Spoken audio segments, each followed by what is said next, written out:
ভান্ডার দিচ্ছে, ওই হাতি ছেলেদের ভবিষ্যৎ গুলো ধ্বংস করছে। তার প্রমাণ হিসাবে আপনাদের এলাকার যে হাই স্কুল আছে, যে প্রাইমারি স্কুল আছে, গিয়ে দেখে আসুন।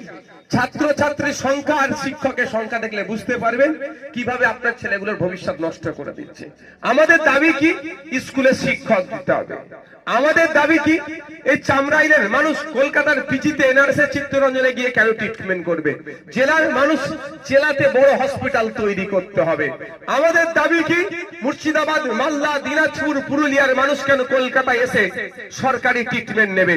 পুরুলিয়াতে, মালদা, মুর্শিদাবাদ, দিনাজপুরে, বাঁকুড়াতে আরজি কর তৈরি করতে হবে।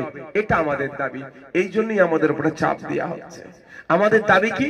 যে দলিত, আদিবাসী, মুসলমান, পিছড়ে বর্গের সমাজকে উচ্চ শিক্ষায় শিক্ষিত করতে হবে। ওই জন্য আমাদের উপরে চাপ দিচ্ছে। আমাদের কি দাবি?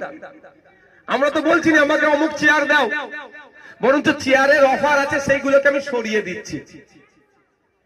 চেয়ারের তো অফার আছে আমার কাছে, কিন্তু আমি সেটাকে দূরে সরাচ্ছি, কারণ আমি একা চেয়ারে বসে কিচ্ছু লাভ হবে না। সমাজ যেদিন সঠিকভাবে চেয়ারে বসা শিখে যাবে, নওশাদ সেই দিন আসল চেয়ারে বসারই সমান সম্মান পেয়ে যাবে।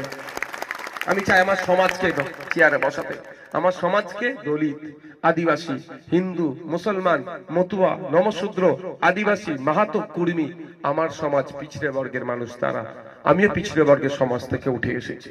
তা আমি আমার সমাজকে চেয়ারে বসাতে চাইছি, আমি একা চেয়ারে বসার জন্য